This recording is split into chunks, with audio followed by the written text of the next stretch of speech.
What is up, everyone? Welcome back to Lex Selectors. Today it's a Friday, so it is our score predictions for this weekend. We made it to match day 35.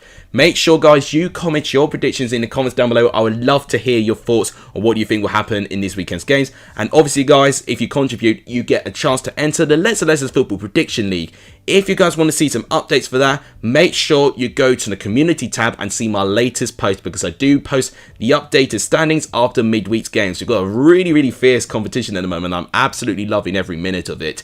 If you guys like what you see, please give the video a like. It does tremendously help the channel. Let's aim for 15 likes. I'll be terrifically appreciative. Please also hit the subscribe button if you've not done so. It would really help, because we are 975 subs last time I checked. We are very close now to 1,000 subs, and 1,000 subs opens a lot of opportunities for this channel. So it'll be absolutely amazing if we can get there. And please share this channel as well, because that would really help the growth of this channel. But without any further ado, let's start predicting these weekend's games.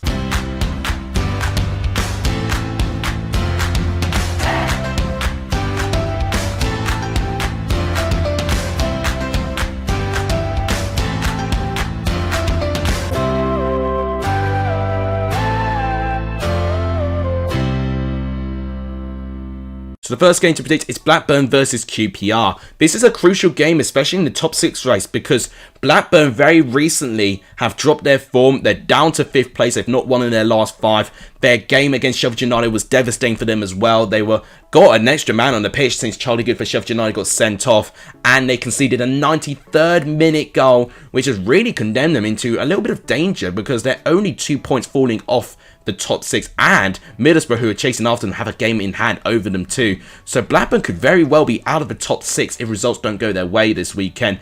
QPR, it's just as important for them, because if they win, it really does make them look ever more likely to get into the top 6, and they will briefly overtake Bournemouth in 2nd place as well, although Bournemouth will have 4 games in hand over QPR if they do overtake them in the end of it.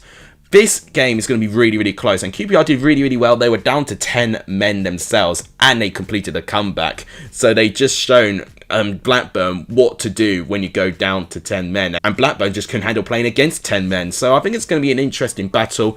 As a prediction, I think based on the players and the availability, I might still edge QPR. Despite Blackburn's home record being good, I think it's going to be a 2-1 away victory to QPR, and FIFA has previously said a 1-1 draw. Next up is Barnsley going up against Middlesbrough. I'm excited for this game, because Barnsley have really improved their form. They've won 2 of their last 3. They're now on 20 points. They're now only 1 point behind both Derby and Peterborough. So Barnsley, if they carry on this form, they definitely won't be rock bottom of the championship by this weekend. But they face a Middlesbrough side who are very determined. They picked up a really good win in midweek over West Brom after going behind as well, which just shows that this team is proving to be very experienced even if things don't go their way. I've got to give a shout out to Dick Steele. I think he's very underrated, but Isaiah Jones especially, what an incredible season Isaiah Jones is having for Middlesbrough. I've got to give him some credit here. Barnsley, I got to say, I think they had a really good win against Hull in midweek. And what I do like about this Barnsley team is now looking like that they're actually playing with a little bit of confidence. They're now turning these close games into their favour and winning those games as well. So maybe he needed a little bit of time for Asbaghi to put his ideas forward. But if they carry on, Barnsley could have a chance to get out of their poor predicament. But I think against Middlesbrough, Middlesbrough will still win. But I think it'll be close. Of course, Barnsley have lost all of their last 4 games by only 1 goal. And I think this will be another example. I'm going to go for a 1-0 away victory to Middlesbrough. FIFA, in the end, has actually agreed with me. Next up is Birmingham going up against Huddersfield. I'm really excited for this one too. I think Huddersfield are proving to be everyone's team that everyone is just getting wrong. Because Huddersfield are still unbeaten. They are unbeaten in 16 games, unbelievably, which is why they're in a brilliant position right now. And despite, falling behind to Cardiff by the 80th minute, we thought, okay, Cardiff are going to end their unbeaten form. But a comeback pursued by Huddersfield, Koroma and Johnny Russell scoring 2 goals in the final 10 minutes. You've got to say, Huddersfield have been incredible this season. With all things considered, it seems things have ticked more, and they seem to have found a way to actually get and grind results, which I think is really encouraging. Birmingham, I think they're a little bit unfortunate to find themselves in the position that they were. They did lose their last game against Reading, which I think they were a little bit poor, to be honest. I think definitely they were the better team. I just don't think they converted enough. But their draw recently against Stoke I thought was actually quite a good result. And previously they played some really tough teams as well and have lost by a very small margin. So Birmingham definitely will be a competitive team for Huddersfield. But I think Huddersfield would still be able to edge it. As a prediction, I'm going to go for a 2-1 away victory to Huddersfield.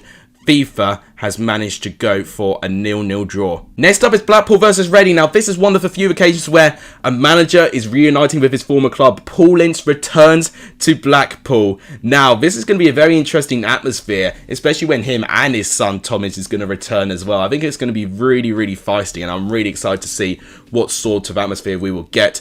Blackpool's form has just kind of really been a bit of a lull recently because they've only won one in their last 6 games. But Blackpool, I think, have been in really, really close games and have actually played some really tough teams. I think about their 2-1 defeat to Bournemouth, which is disappointing, especially for the fact they took the lead for so long in this game. They got to play a Reading side where they have won back-to-back games, and that has really put Reading in a strong position. But they cannot afford Reading to stop this form here. If they carry on this form for the next 2-3 games, I think Reading might already have enough, and then it'll put other teams in danger, for instance Hull or Cardiff, if they can't pick up their form as well. So I think it's going to be really, really exciting, and could be a really good weekend for Reading if they can get another win. But I think against Blackpool, the way they're organised, and I think the way their players performed recently, I think they might get the edge. They had a bad defeat against QPR, of course, losing a game, playing with 11 men on the field, as a bit similar to Blackburn. But I still think they'll win this one. I'm going to go for a 2-0 win to Blackpool.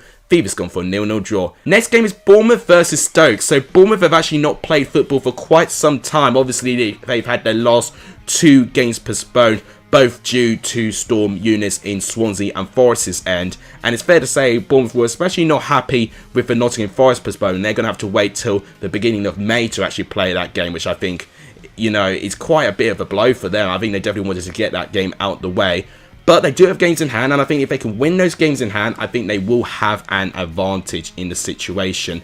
Now, as a prediction, I think I'm going to predict goals, and I'm going to edge it to Bournemouth. But you know what? It wouldn't surprise me if Stoke gets something from this, because Stoke are proven to be a very inconsistent team. I think there's something special there, but they're just not consistent, and they're actually conceding a lot more goals than I expected as well. I'm going to go for 3-2 Bournemouth. FIFA, on the other hand, has gone for 2-0 Stoke, which is quite amazing. Next game is Cardiff going up against Fulham. Now, you would think, okay, this is going to be very, very one-sided, but I don't think so. I don't think it's actually going to be that at all. I think, especially recently, Fulham have not really been smashing teams left, right and centre. Especially with their last game when they narrowly beat Peterborough by 2-1. That was a really, really tight game, and I've got to say, Fulham definitely should have scored more. But they definitely do have a bit of a vulnerability on the counter-attack, which Peterborough did show in their last game. But Cardiff, they picked up their form, and actually I do think if they carry on winning, maybe 1 or 2 more games, I think they will be safe from the drop. But I do think it still is not quite there yet. There's something forming, but I just think it's still a little bit too inconsistent. They obviously lost to Huddersfield when they did take the lead, which was disappointing for them. As a prediction, this is really, really close. I'm going to go for a 2-1 away win to Fulham. Fever's gone for a 0-0 draw. Next game is Coventry versus Preston. Now, I think this will be a really, really good game. Coventry and Preston are 2 teams that love to give it a go. I think Coventry's form at the Rico is really good, so Preston could be intimidated about that. But Preston's got a really good record against Coventry, so I think it naturally evens out very, very well. Coventry will be feeling really, really well with confidence winning back-to-back games, and both actually narrowly scraping through their wins as well. 1-0 against Barnsley and 2-1 against Coventry, where I don't think they really deserved anything against Bristol City, but fair play to them. They're getting their wins in crucial times of the season as well. It's actually staying, in the battle, trying to get into the top 6. So Coventry are putting up a fight. For Preston, I think they will need a major miracle to be in that fight. But I do think if they can carry on, they can definitely establish themselves as a really threatening side, especially for next season. But for this game, Coventry have done well keeping clean sheets in home games. But I think Preston might throw a spanner in the works. I'm going to go for a 1-1 draw. I think they'll cancel each other out. Fever's gone for a 2-2 draw.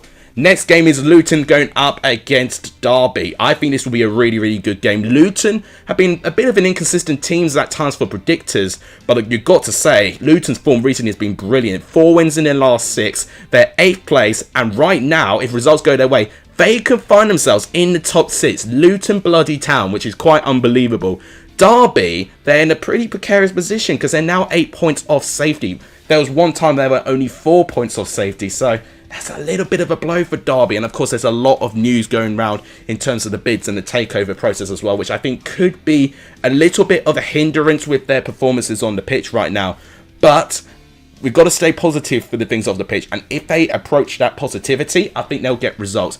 But Derby have conceded 10 away goals in their last 4 away games, so I think Derby at the back are not great away from home, so I think Luton will take advantage. So as a prediction, I'm going to go for a 3-1 win to Luton Town. Fifa's gone for a 1-1 draw though. Next up is Millwall versus Sheffield United. For me, I'm not really too excited about this game. I think Sheffield United will definitely probably be the favourites, especially on their run of form. But Millwall at home have been really, really reliable all season. They've barely lost a home game this season. And with Sheffield United, obviously, they've got the second longest unbeaten streak. Of course, only Huddersfield have got a longer unbeaten streak than Sheffield United have right now. I think it's going to not really spark. I'm going to say a 0-0 draw. I think Sheffield United have actually done really well recently with clean sheets. But Millwall are so defensively strong too, which means I think they'll just cancel each other out and it'll be a completely goalless game. And FIFA has gone for a 1-0 Millwall win. Unbelievable. Next game is Nottingham Forest against Bristol City. Nottingham Forest will be definitely wanting to play, and just actually trying to rectify their recent results. Since drawing 2 games in a row, they've now really fallen out of favour to be in the favourites to get into the top 6. They are down to 10th place and actually 5 points off the top 6. So Nottingham Forest really need to pick up their form right about now. But the good thing about Steve Cooper, he's very experienced at chasing the playoffs. He did it successfully with Swansea 2 seasons in a row, and I think he could potentially do so again. And I do think the squad players that he has in his disposal, I think definitely can perform that. Now against Bristol City, which they're so inconsistent, they all take between a win and a loss, and they've done so in the last 4 games. You would think in that pattern then Bristol City should win, but I think I'm still backing Nottingham Forest at home. I think they're too strong. I'm going to go for a 2-1 win to Nottingham Forest. Fifa's gone for a 1-0 win to Forest. Last game on the Saturday is Peterborough going up against Hull. Now, we talked about Paulin's reuniting with his old club, but this is definitely the biggest reunification on this weekend. Grant Mccann, who's just been announced as Peterborough manager within yesterday, his first game as returning Peterborough boss is against his last club that he's managed for 3 years in Hull City. You can't write this stuff sometimes, and I think it actually could be a good fit. I know he was previously Peterborough manager and he was directing them to a mid-table position in League One, but I think he has improved as a manager recently, and I think he could be a good fit. But I do fear that the squad is still not good enough to compete in the league, and I don't know if Grant McCann's going to really fix that in their disposal. But I do think it's a pretty sensible choice. He knows the club very, very well, of course. I think Peterborough could have their chance. If they win this game, they definitely will have a chance to close the gap in terms of survival. They'll definitely get back 22nd place as well. But I think despite that, I think Hull will get a point out of it. I think they've improved, and of course Peterborough managed to beat Hull last time, so Peterborough will definitely want to be doing the double over Hull. But I think it'll be a draw. I'm going to say 1-1. Fifa's saying a dramatic 2-2 draw. Final game to predict is West Brom against Swansea. Now, West Brom, for me, have had the worst form recently in the Championship with only 1 win in 10. I mean, it's awful, really. It's relegation form, and Steve Bruce could even be in danger if he cannot pick a win anytime soon. He's only picked up, I think, 2 points, his opening 4 to 5 games in charge as West Brom boss, which is not great. Now, they play a Swansea side, which away from home, they've conceded 7 away goals in their last 2 away games. 4-0 against Sheffield United and 3-0 against Stoke. So, if West Brom can't win this game, they never will, because West Brom right now, they've got the players in their disposal. They're just lacking confidence going forward. I do think they were a little bit unlucky against Luton. I don't think they were too unlucky against Middlesbrough though, but I think Luton, they definitely should have got something out of the game. As a prediction, I'm going to actually predict a West Brom win. Shock horror. I'm going to go for 2-0 West Brom. FIFA has gone for 1-0 to Swansea. So guys, that wraps it up for my Championship predictions. As always guys, please make sure you comment your predictions in the comments down below. With my Premier League predictions, I'm actually going to comment them this time. So make sure you guys predict your Premier League fixtures if you want to as well, for a chance potentially to get a shout out as well for prediction of the weekend, which I'm going to start doing very, very soon. But that'll wrap it up. Thank you guys so much for watching. Thank you so much for the support recently. If you can give the video a like, it just tremendously help the channel. Please do hit the subscribe button if you've not done so. It does really help. And please share this channel as well. That really helps the growth of this channel. But as always, thank you guys so much for watching. You guys are legendary if you're tuning in this video. As always, I'll see you guys soon. Take care, everyone.